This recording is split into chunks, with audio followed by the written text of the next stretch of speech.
Dragon court can first be identified in Egypt under the patronage of the priest Prince Ankh from Khonshu in about 2170 BC.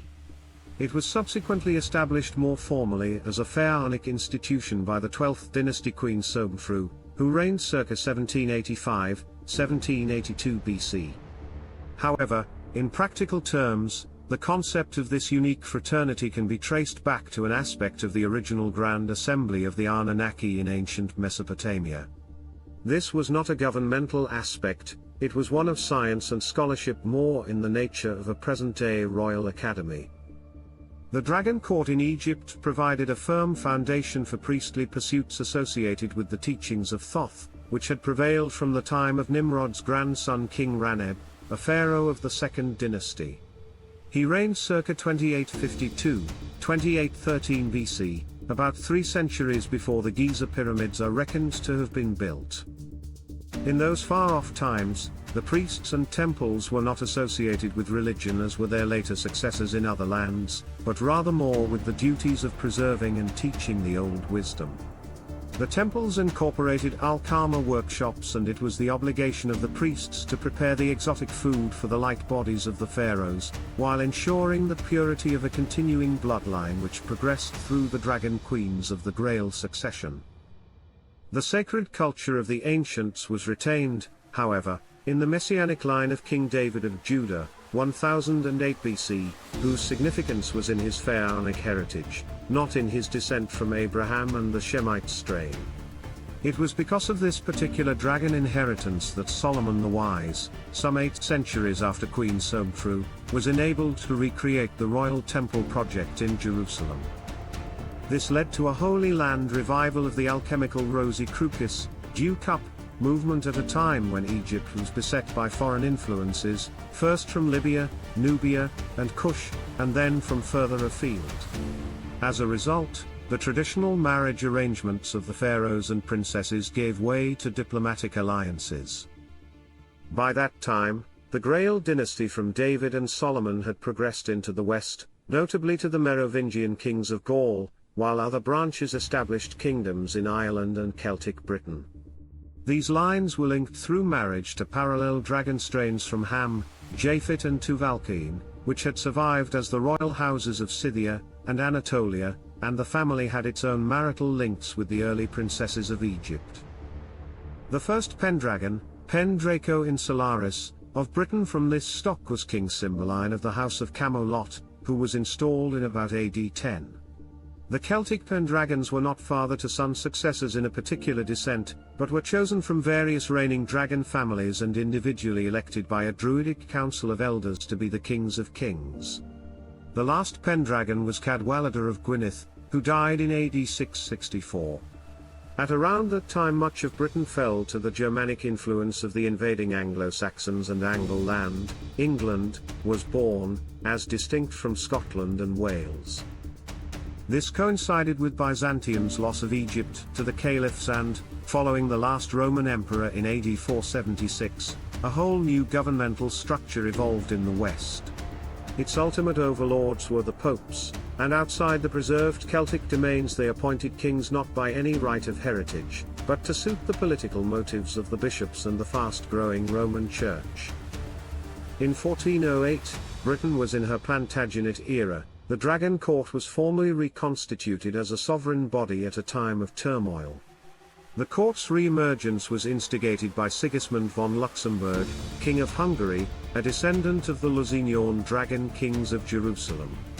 Having inherited legacy in 1397, he, along with his wife and daughter, drew up a pact with 23 nobles who swore to observe true and pure fraternity within the Societas Draconis, later called the Ordo Draconis Hungarian, Sarkany Rend.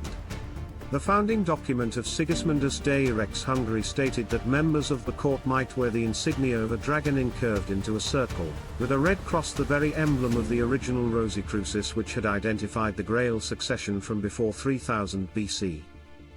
Shortly after this foundation, Sigismund was crowned Holy Roman Emperor and, as a result, the noble fraternity achieved a heightened status as the imperial and royal court of the dragon. Something which has prompted interest in recent times was that an early member of Sigismund's dragon court was Count Dracula, Vlad, who built the citadel of Bucharest. The name Dracula means, quite simply, son of Dracul, and Dracul, dragon, was a style by which his father was known within the Ordo Draconis from the 8th of February 1431. Vlad was a prince of harsh disciplines. His method of execution for crimes against the state was impalement upon wooden stakes.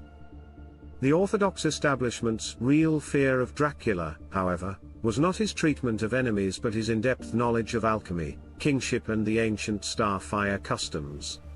Having attended the Austrian school of Solomon in Hermannstadt, he had a scientific understanding of the bodily effects of melatonin and serotonin, which enhance longevity and increase consciousness. Clearly, he was a high melatonin producer, and such people are adversely affected by sunlight. They are might workers, melos tosos. Consequently, the Transylvanian myth was born, and in Bram Stoker's novel, published in 1897, Vlad Dracula was portrayed as a vampire, a prince of darkness who imbibed the blood of virgins. Early folklore was actually based upon the Grail and dragon traditions. The very concept of fairies, the fair folk, was born directly from this base, being a derivative of fee or fey and relating especially to fate. In the Celtic world, certain royal families were said to carry the fairy blood, that is to say, the fate or destiny of the Grail bloodline, while the dragon and Grail princesses of romance and history were often called elf maidens. They were the designated guardians of the earth, starlight and forest, as beguilingly replicated by the elven race in Tolkien's Lord of the Rings. In the old language of southern Europe, a female elf was an elbe or ylbe, from which derived the town name of Albi, the Languedoc centre of the Gnostic Cathars, pure ones, in the Middle Ages. When Pope Innocent III launched his brutal 35-year military assault upon the Cathars from 1208, his campaign was called the Albigensian Crusade because it was set against the supporters of the Albigans, the elven bloodline. From the outset, Sigismund's dragon court included royalty from lands other than Hungary, including the kings of Poland and Aragon, and the Duke of Lithuania.